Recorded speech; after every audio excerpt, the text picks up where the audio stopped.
आवाज़ इंडिया देखने वाले सभी दर्शकों का स्वागत है आवाज़ विशेष इस कार्यक्रम में।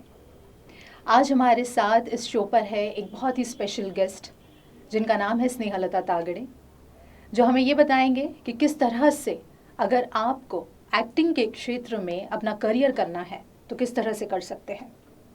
ये एक एनएसडी की स्टूडेंट रही है और एनएसडी से पास आउट होने के बाद बहुत ही बेहतरीन अपना करियर कर रहे हैं।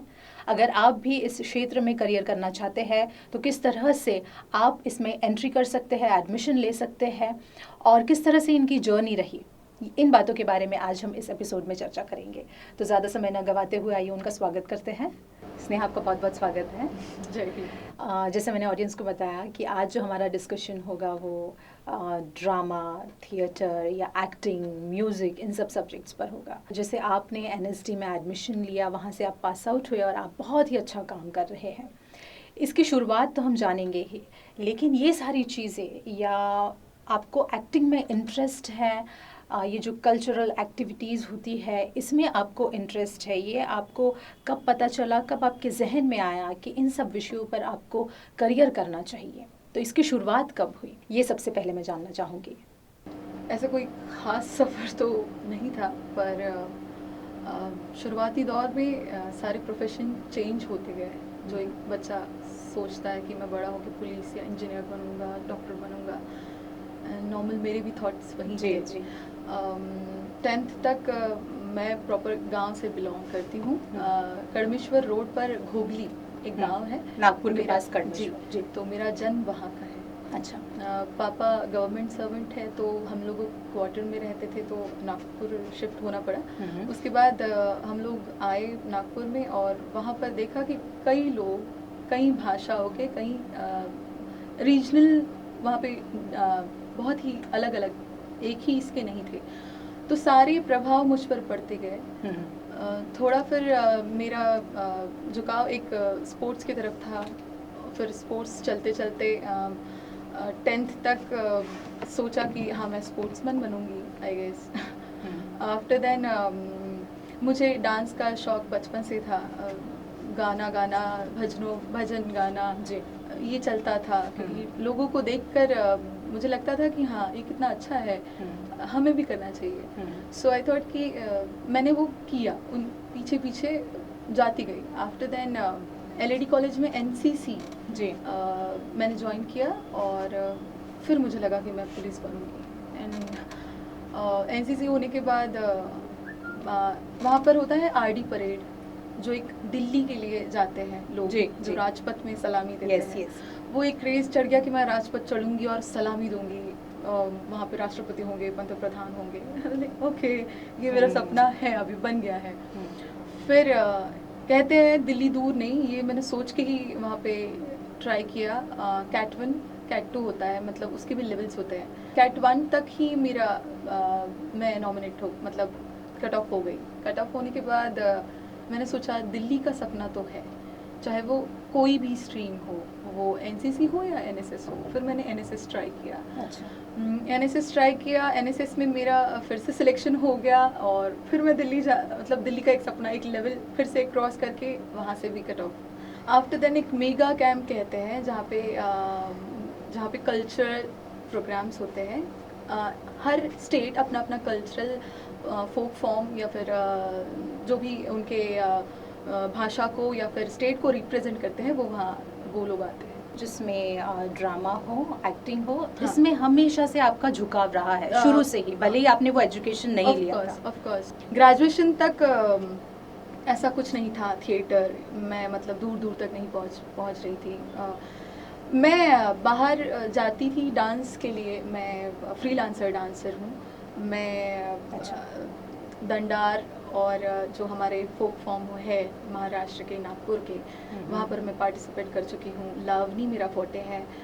मैं लावनी डांसर हूँ और मुझे अच्छा लगता है एनी डांस फॉर्म, क्योंकि उस वजह से मेरे अंदर एक रिदम आई, जो शायद मैं आज मतलब यहाँ हूँ और शायद दिल्ली में भी अब मतलब जो भी काम कर रही हूँ उसमें।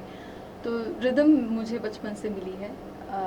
हाँ, पर वो एक होता है कि उंगली पकड़ के बैठाओ, दिस इज रिदम। यस। सो ये ऐसी प्रॉपर नहीं, किसी भी तरह की आपने कोई क्लासेस कोई क्लासेस नहीं, Okay. कोई डांस क्लासेस नहीं, कोई सिंगिंग की क्लासेस नहीं। तो ये होता गया, एक्सपीरियंस कहते हैं, एक्सपीरियंस सिखाता है इंसान को। हाँ, मैं वो हूँ जिसने मुझे एक्सपीरियंस ने मुझे सीखना सिखा दिया कि हाँ सीखना है। उसके बाद में एक्सपीरियंस से ज़्यादा मुझे ऐसा लगता है कि वो क्वालिटी आपके अंदर है जिसकी वजह से आपने वो हमेशा परफॉर्म करते रहे, और जो परफॉर्मेंस किया उससे आपको फिर एक्सपीरियंस मिलता रहा आगे बढ़ने के लिए। एग्जैक्टली जी। ग्रेजुएशन? मेरा ग्रेजुएशन चल रहा था और मुझे हॉर्स राइडिंग थ्रू अब दिल्ली जाना था। ओके। फुल्ली प्रॉपर तैयारी मेरी कि मुझे अब मैं घोड़े पर चढ़कर सलामी दूंगी। कैंटर में घोड़ा 2.5 कदम जो चाल कहते हैं उसकी 2.5 कदम वो चल रहा है, और तब ज़मीन उतनी सॉफ्ट जो होती है रेतीली वो नहीं थी, बहुत ही खड्डे थे, पत्थर थे।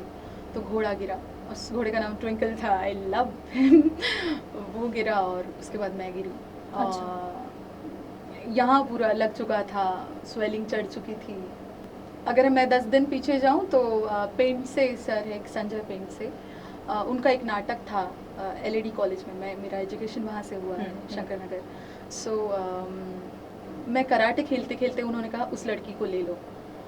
तो मैं सोच रही हूँ मैं कराटे खेल रही हूँ, मैं नाटक कैसे करूँगी। And I said okay try करती हूँ, बस एक सिंपल ट्राई।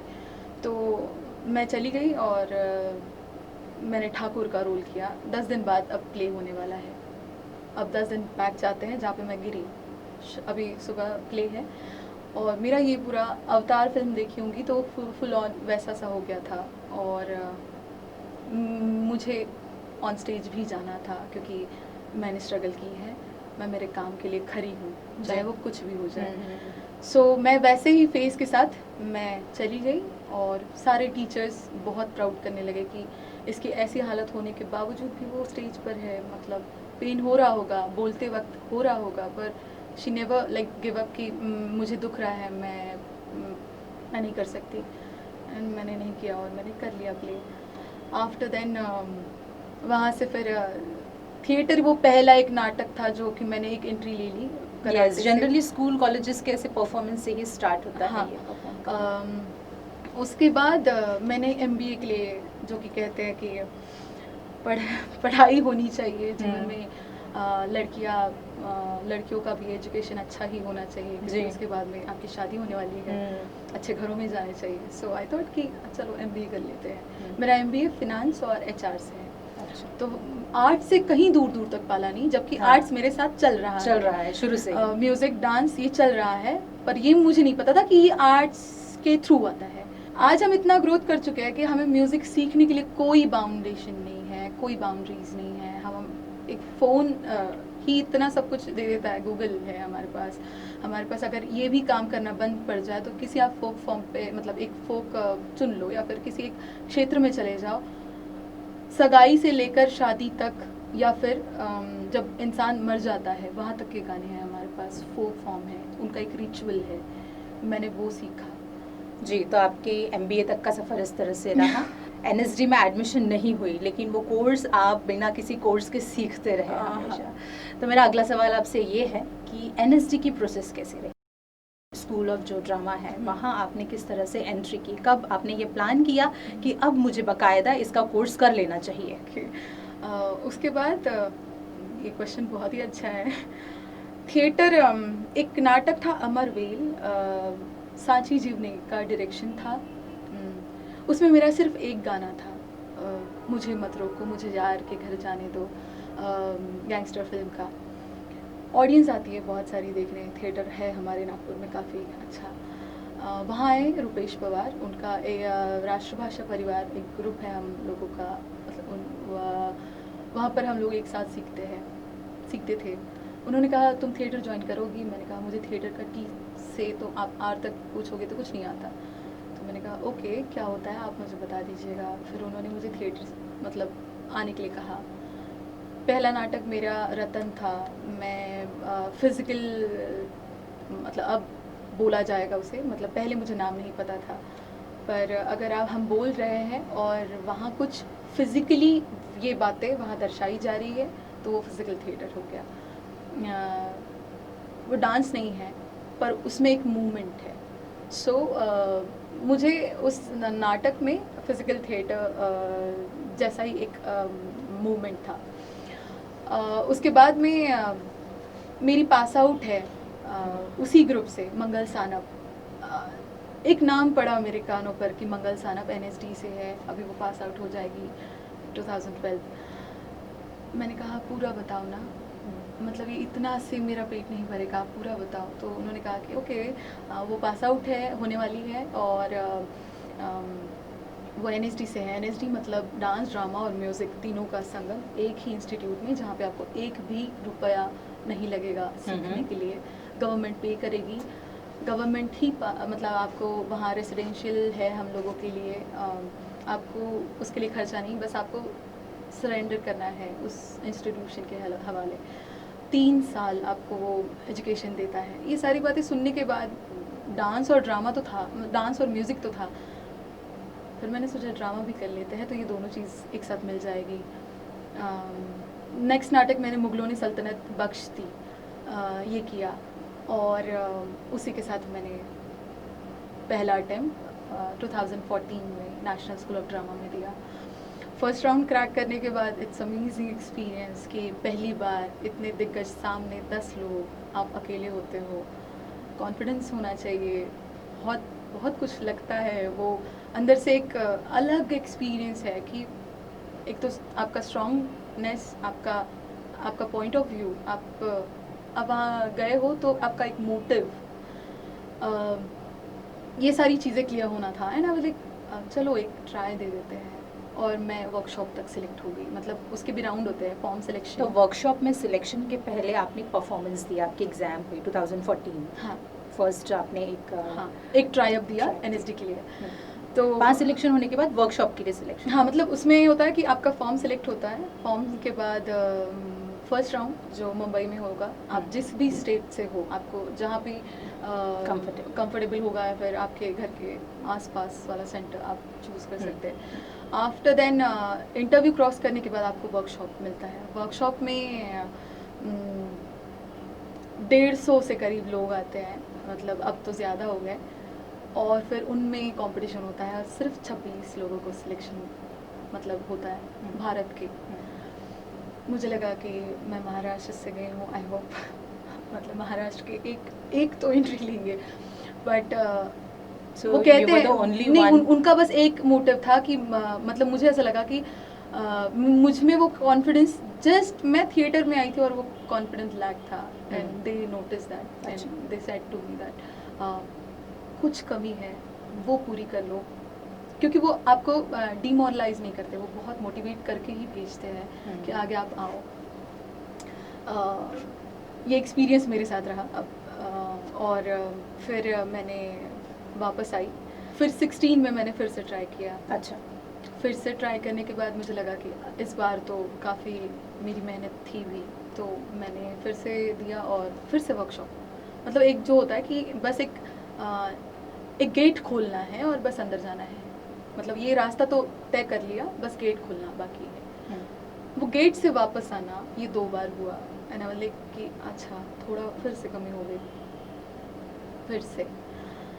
उसके बाद में मैंने नाटक किया विश्वनटी, जो कि पूरे महाराष्ट्र में बहुत ही फेमस हुआ, वो कैरेक्टर फेमस हुआ, उस नाम से मुझे लोग पहचानने लगे, स्नेहलता से नहीं तो विश्वनटी। वो विश्वनटी 2016 में हुआ, और पुरुषोत्तम करंडक में 3rd हमारा नाटक आया और मुझे सर्वोत्कृष्ट मिला।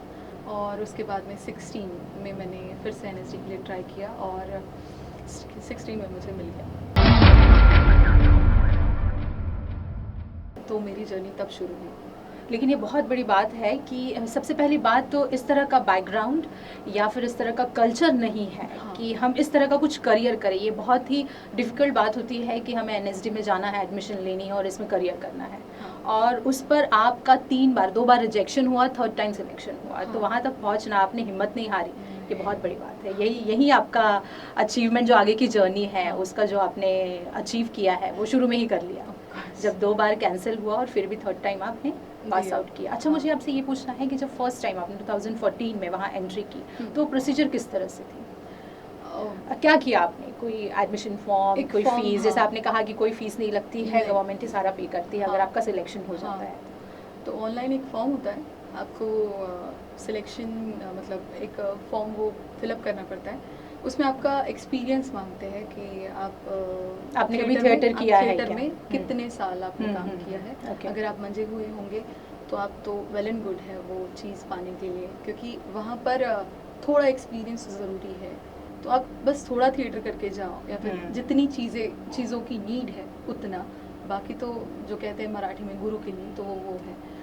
आपके सर्टिफिकेट्स, आपने जितना थिएटर में काम किया है वो, एजुकेशनल भी, इवन कास्ट होगा तो कास्ट भी, उसके बाद में आपके अगर शोज़ या फिर कॉम्पिटिशन्स के पेपर कटिंग्स होंगे वो भी आप लगा सकते हैं। और उसके बाद में आप ये जो कल्चरल एक्टिविटीज़ है इसमें जो भी आपके पास डेटा है वो सारा अटैच करके आपको फॉर्म फिल करना होता है, सो दैट आप ज़्यादा जल्दी उसमें सिलेक्शन होगा, ऐसा है?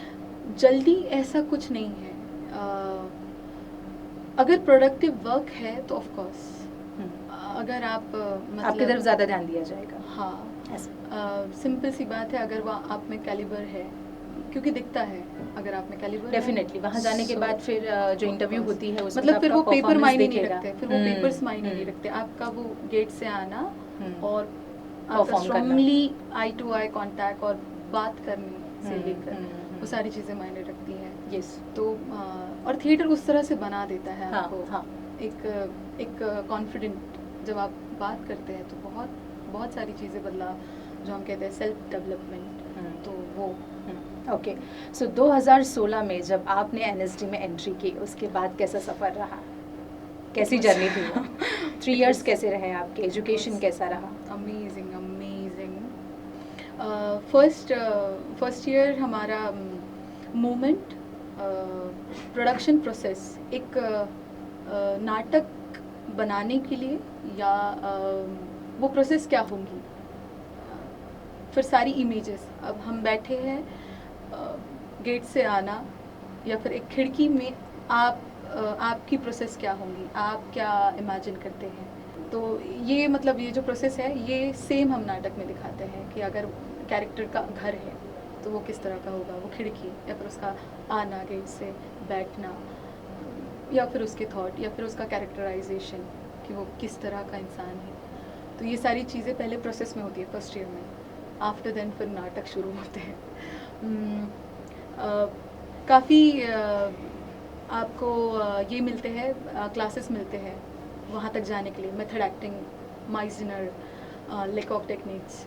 उसके बाद में आपको अलग मूवमेंट्स पर काम करवाते हैं, रिदम पर काम करवाते हैं, छाऊ क्लास, जैसे कि फोक फॉर्म जो होते हैं हमारे, तो फोक फॉर्म पर ताइची, थांगटा, कलरी पैटू, छाऊ और फिर कुड़ियाट्टम, तो ये सारी चीज़ें सिखाते हैं। इवन नाटक भी वैसे ही होते हैं, एक ही जैसे हम नागपुर में रियलिस्टिक ही करते हैं, वो था, मतलब जितने भी नाटक मैंने देखे तो उतने रियलिस्टिक ही थे, पर वहाँ पारसी भी करना है, मतलब अब मैं अंडरटोन बात कर रही हूँ और वहाँ लाउड कि डायरेक्टली वो बोलना है कि अरे सुनो, मतलब लाउड फुल ऑन, वो बॉडी जेस्चर क्या होगा, वो बहुत लाउड होगा, वो ऐसे नहीं होगा, वो ऐसे ही होगा, लाउड, तो हाँ लाउड ही होगा। तो ये सीखा। उसके बाद में फोक फॉर्म जो होता है आपको किसी एक क्षेत्र में जाकर करना पड़ता है। तो हमारे वक्त हम लोग असम में माजुली एक आइलैंड है, पूरी पानी पानी और उसके बीच वो जगह जहाँ पर सत्रिया फॉर्म सिखाते हैं, भावानंद बोरबायन सर का नाम, और उनके ही यहाँ 45 दिन रहकर आपको वो सारी चीज़ें सीखनी है। ब्रज बोली में बोलना था, तो आप ऐसे नहीं बोलोगे, तो डायरेक्टली प्रॉपर हो सकते भामा तो की कोई सो, तो बहुत ही जैसे रसगुल्ला मुंह में रख देते हैं और वो very बहुत ही interesting. मीठा मीठा It sound like that. सो बहुत ही मीठा मीठा सा, और हम लोग सारे ऐसे मोह में पड़ गए कि ये भी ऐसा होता है। हमने किया था टेमिंग ऑफ द शो। बाहर से आपको जर्मन से टीचर्स आते हैं, मतलब नेशनल स्कूल ऑफ ड्रामा सिर्फ इंडिया तक नहीं, तो इंडिया के बाहर वर्ल्ड वाइड जो है हमारे यहाँ, Definitely. तो वहाँ से लोग आकर सिखाते हैं। वहाँ पे हमारा टॉपिक भी होता है वर्ल्ड ड्रामा, जहाँ पर हम सिर्फ भारत की बात नहीं, तो वर्ल्ड में क्या चल रहा है इसकी बात मतलब करते हैं। तो बाहर से टीचर्स आकर उनके इसमें ढलना या फिर उनके डायरेक्शन में काम करना, वो बहुत इंटरेस्टिंग है। एक म्यूज़िक इनपुट होता है आपके लिए। तो जैसे हमारे इसमें संगीत नाटक कहते हैं हम लोग, तो म्यूज़िक में सारी गाथा सुनाई जाती है, तो हाँ, आपको म्यूज़िक भी आना चाहिए आपको। तो ये जो सारी एग्जाम्स होती है, प्रैक्टिकल एग्जाम्स होती हैं, of course Written exam, written भी होती है। फर्स्ट ईयर सेकेंड ईयर में रिटन एग्ज़ाम होती है, MID CID और वर्ल्ड ड्रामा, इवन बाकी सब्जेक्ट भी होते हैं। हमारी इसमें जैसे एक क्लास हमने 1 महीना सीखा है मूवमेंट, तो उसका डेमोन्स्ट्रेशन होगा। डेमोन्स्ट्रेशन इट मीन्स हमारा वो यही है, एक एग्ज़ाम ही है कि तुम्हारी क्या ग्रोथ रही उस इसमें। स्कूल की लैंग्वेज में उसे यूनिट टेस्ट जो कहते हैं वो होगा। ओके, सो अभी तक का जो जर्नी आपने बताया वो बहुत ही इंटरेस्टिंग था, और आपकी बातों से ऐसा लग रहा है कि आपने बहुत एंजॉय किया और बहुत इजी है। अगर आप में वो करने की इच्छा है, इंटरेस्टेड है, तो इजी है। ऑफ कोर्स, इवन जब आप सीख लेते हो, हाँ। 3 साल सीखने के बाद एक डिप्लोमा प्रोडक्शन होता है। हमें तो 3 साल में एक सोलो भी मेरा एक्टिंग से स्पेशलाइजेशन है, तो एक्टिंग वालों के लिए एक आपको सोलो तैयार करना होगा किसी एक टॉपिक पे। Okay, solo acting that means अलग अलग सब्जेक्ट्स में यहाँ पर स्पेशलाइजेशन होता है। Direction and design, direction design और एक डायरेक्टर्स के लिए और हम लोगों के लिए, तो डिज़ाइनर, डायरेक्टर और एक्टर, इन तीनों के लिए आप वो एग्ज़ाम तय करते। तो हमारा सोलो, उनका डिप्लोमा और डिज़ाइनर का भी डिप्लोमा। सो डिप्लोमास प्रोडक्शन, डायरेक्टर का ये होता है गाइडेंस, और हम उसमें एक्ट करते हैं। और सोलो में हमारा ही design, direction, lights, music, set, property, सारी चीज़ें हमारी होती है। सो हाँ, सोलो में हम ज़्यादा कुछ सीख सकते हैं। मतलब ये है कि 3 साल में सीखा वो हम वहाँ अप्लाई कर सकते हैं।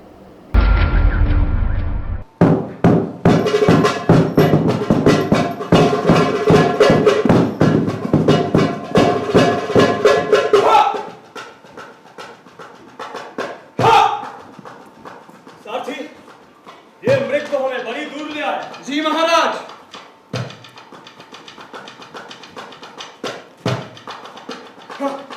देखो कैसे अपनी सुंदर गर्दन बार बार पीछे मोड़कर हमें देखता है और फिर सर पर भाग पड़ता है।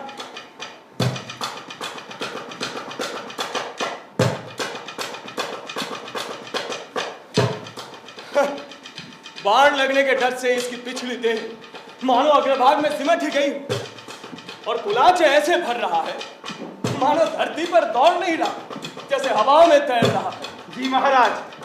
अरे हम इतनी तेजी से इसका पीछा कर रहे हैं, फिर भी आग से ओझल कैसे हो गए? महाराज यहाँ धरती ऊपर खाबड़ थी, लगाम कसने से रथ की गति तनिक धीमी हो गई। वो देखो आ गई समतल भूमि।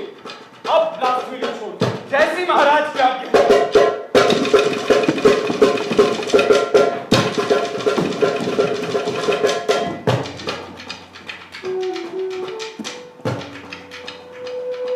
वाह, यह अश्व तो हरिण से भी तेज है। जो पहले छोटे बिंदु सा दिखता था, पल भर में वो बड़ा हो जाता है। दूर दूर खड़े पेड़ पौधे मानो हाथ मिला लेते हैं। आरी तिरछी रेखाएं सीधी बन जाती है। कभी कभी लगता है सब कुछ बहुत दूर है और कभी सब कुछ बहुत पास है। महाराज, हरिण आपकी तीर की पहुंच में है।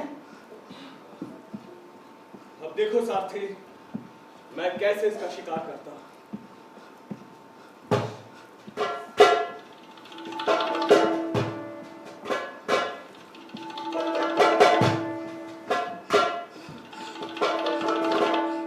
राजन, आप इस मृग का वध नहीं कर सकते। ये हमारा आश्रम आश्रम रहेगी। तो ये तो रहा कि आपने आपकी जर्नी कैसे रही, आपने कितना सीखा उसमें। आप मुझे बताइए, कुछ भी कोई भी अगर कोर्स हम करते हैं या कुछ भी अगर हम सीखते हैं, डिफ़िकल्टीज आती हैं। Of course. क्या क्या डिफ़िकल्टीज आई आपको? म्यूज़िक नहीं मिला पहले से, डांस नहीं आता था पर सीखने की चाह थी, तो किसी के क्लासेस में जाओ, देखो, सिर्फ देखो, अब बैठो, क्योंकि फीस मांगेंगे और उतना नहीं है। पापा मेरे गवर्नमेंट सर्वेंट है और मतलब उतना खास तब ज़माने में उतना पे स्केल नहीं था उनका। सो उनको लगता था कि कैसे हम इसमें अगर पैसा देंगे तो आप सबसे बेहतर है आप पढ़ाई करो और अच्छे नंबर पढ़ाई इम्पोर्टेंट है, these are all government job extra. Yes yes. So मैंने सोचा कि ठीक है, पढ़ाई तो करनी है पर साथ साथ अपने हुनर पर भी काम करना है, या फिर अपनी इच्छाएं, सिंपल लैंग्वेज कि मेरी इच्छा क्या कहती है, मेरा मन।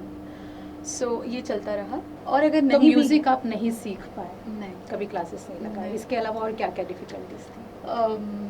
डिफ़िकल्टी डिस्टेंस, किसी भी चीज़ को सीखने के लिए कितना डिस्टेंस लांग कर आपको जाना पड़ता है। तो कभी जैसे थिएटर करना है मुझे, और थिएटर था बर्डी में, व्हीकल नहीं है, तो पापा जाते थे 8 बजे ड्यूटी पर, जो रेलवे स्टेशन, तो मैं 8 बजे जाती थी।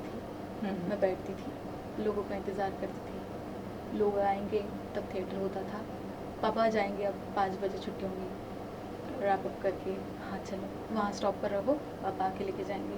कैसे कैसे सपोर्ट रहा आपके फैमिली का? जिस तरह से आप ये बता रहे हैं, ऐसा लगता है कि फैमिली का सपोर्ट होना भी बहुत ज़रूरी है। तो है। फैमिली सपोर्ट, या फिर बाद में जब हम निकल पड़ते हैं कि हमें कुछ करना है, तो साथ में हमारे फ्रेंड्स होते हैं, कुछ रिलेटिव्स होते हैं, किसी ना किसी का, कुछ टीचर्स होते हैं, किसी ना किसी का सपोर्ट हमेशा रहता है किसी भी जर्नी का। तो आपको किस तरह के सपोर्ट मिला?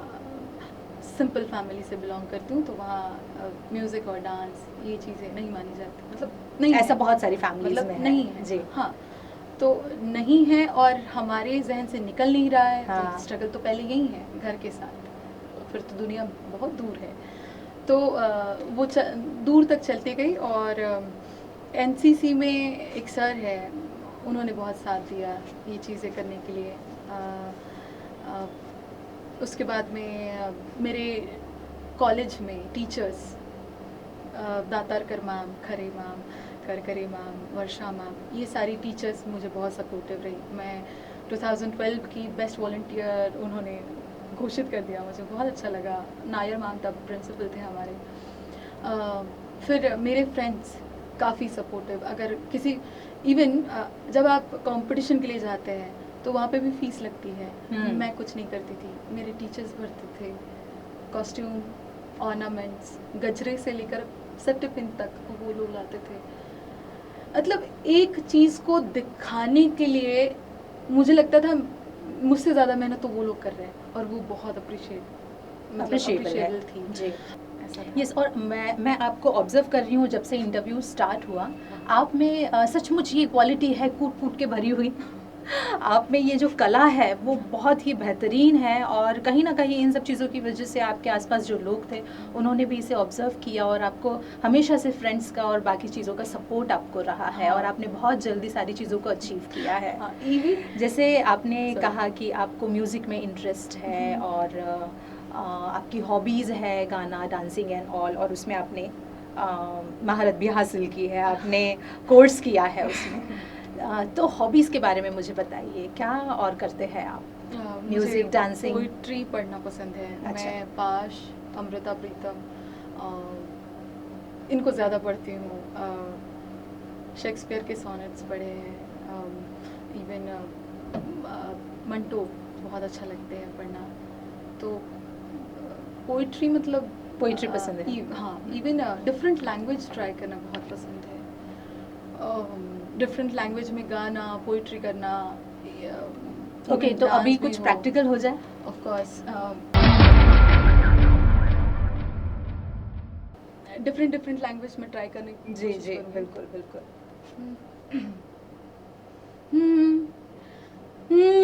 कैसा हुए बहावा हमारा माई से मिलादा सपारो होता जाके हमारी राजा सुनाद सुनसान भोइली डोगरिया ये बाबा सुनसान भोइली डोगरिया ये बाबा क्या हो बाबा निमिया हो गईली पाता झार कवन बनवा माई गईली हो आहो बाबा निमिया हो गईली पाता झार कवन बनवा माई गईली हो। एक ये और एक मेरा फेवरेट था सॉरी स्वानंद किरकिरे का है ये। मैंने जब सुना उनको लाइव रेखता में आए थे जश्न रेखता, मैं बहुत फ़ैन हो गई। मैंने सोचा कि ये मैं कभी ट्राई करूँगी। बाबरा मन देखने चला है एक सपना बाबरा मन देखने चला एक सपना बाबरे से मन की देखो बाबरी है बातें बाबरी सी धड़कने हैं बाबरी है सांसें बाबरा मन चला एक सपना कितने दिना तुम्हारे लाड लड़ायो अब का कियो मारे हिवड़े से दूर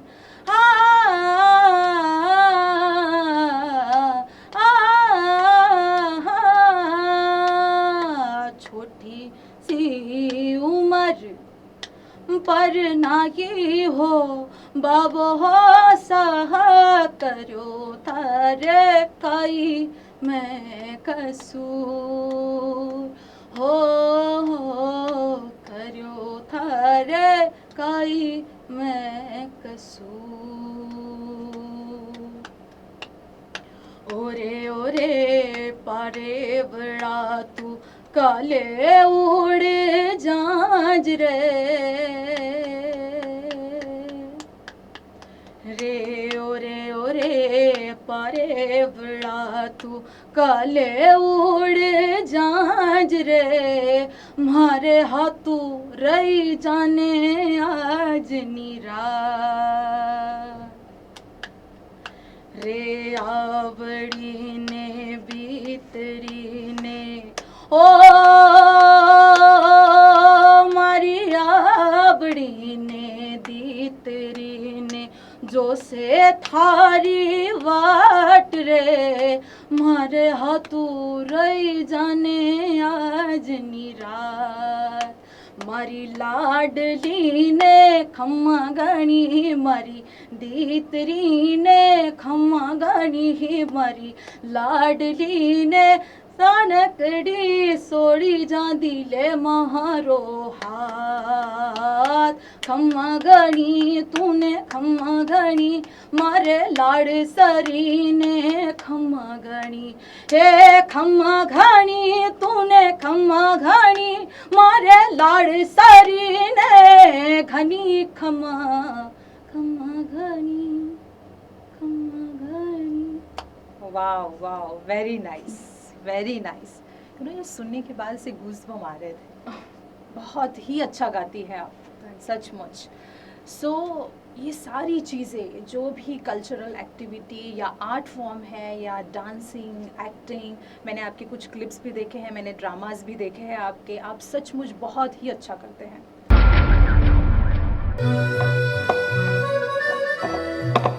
अजी सुनती हो सरला? अरे कहाँ हो? रसोई में। और किस चूल्हे में बनूंगी जाकर? सड़ा पुलाव दे जाना जरा।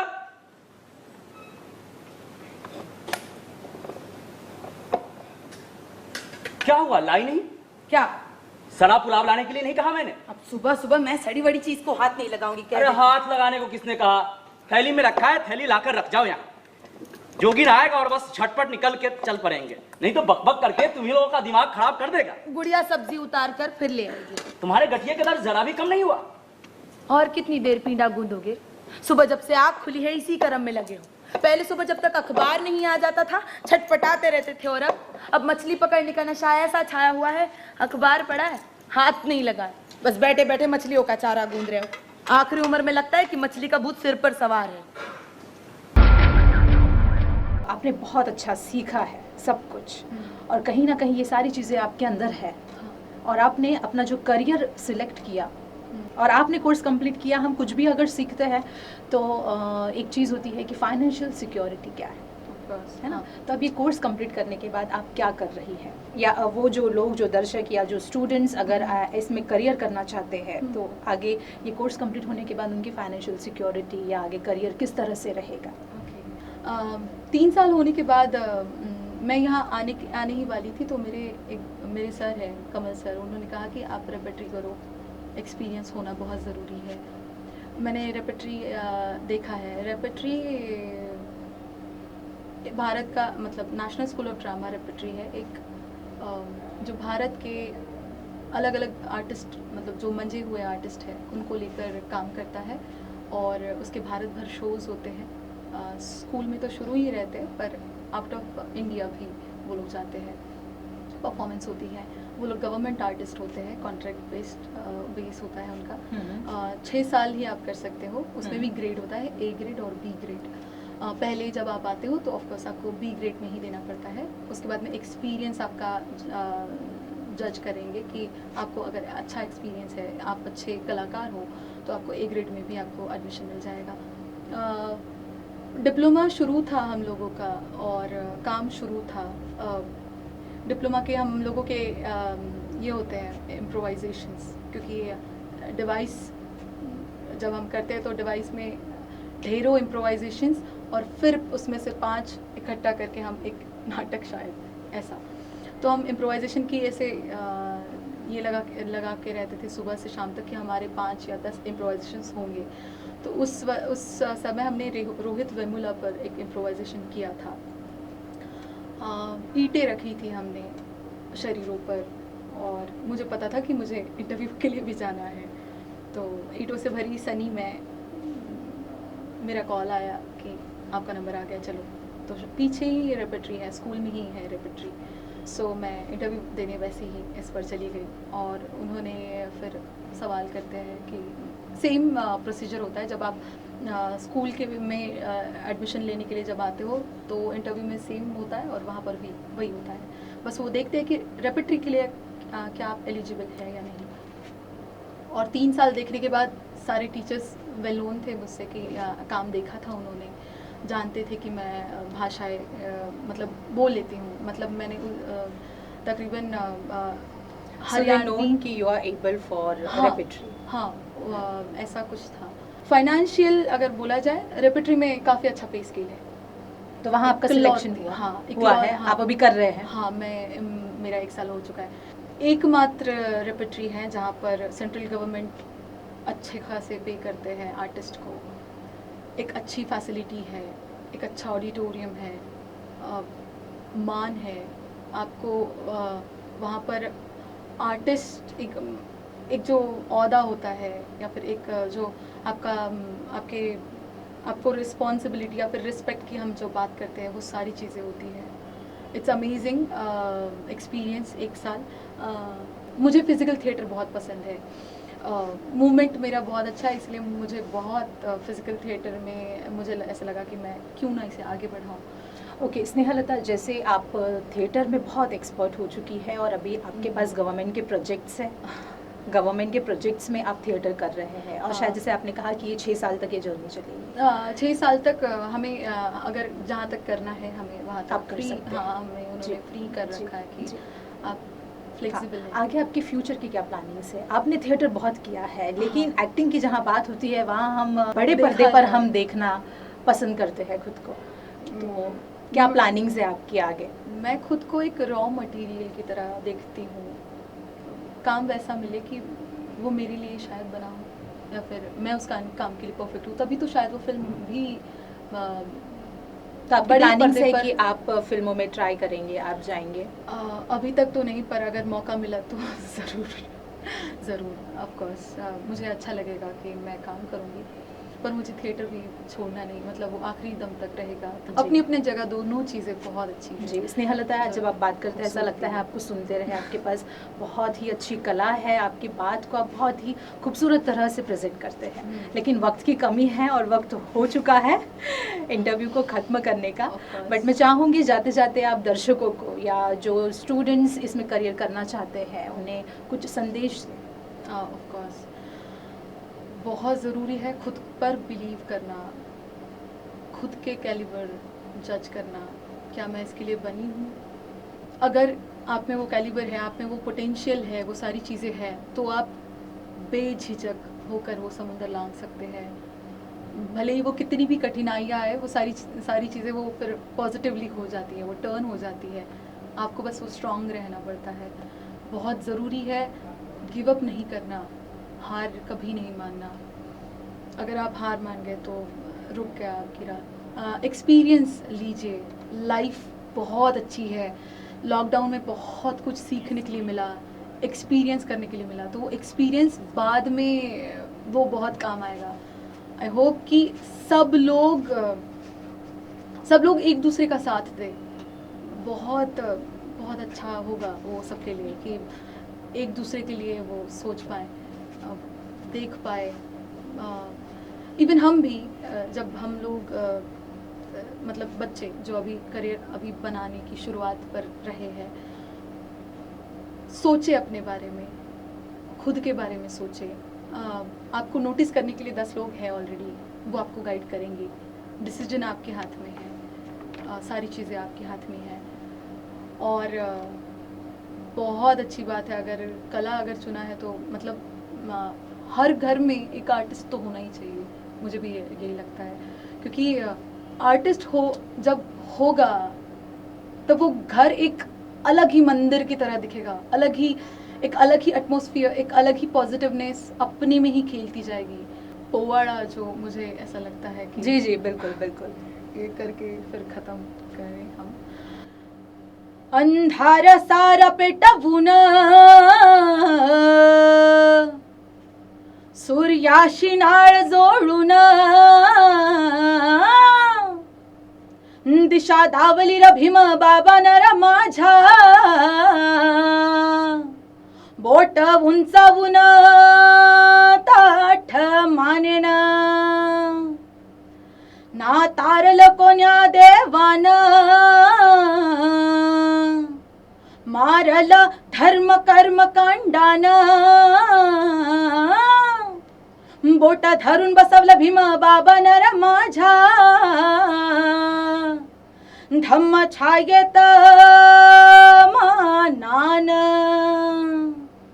पशुहून लाचाराजी नवत दादार थकले माणुसकीचे हक्क मागून भीम बाबार केला निर्धार बजावून सनातनी गेले हादरून हो केला निर्धार बजावून सनातनी गेले हादरून धर्म सोडला विषमतेचा माझ्या बाबान बोट उंचावून ताठ मानेन माझ्या बाबान। थँक्यू। बहुत ही खूब स्नेहलता, वंडरफुल। और हमारी ढेर सारी मंगल कामनाएं आपके साथ में है। आप इसी तरह से आगे बढ़ते रहे और सीखें, और आपकी कला जिससे बहुत सुकून मिलता है, देखकर एंटरटेन होते हैं, कुछ सीखते हैं, ये हमें और देखने को मिले। Of course, thank you. All the best Thank you. And thank you so much for coming here. Thank you. जय हिंद।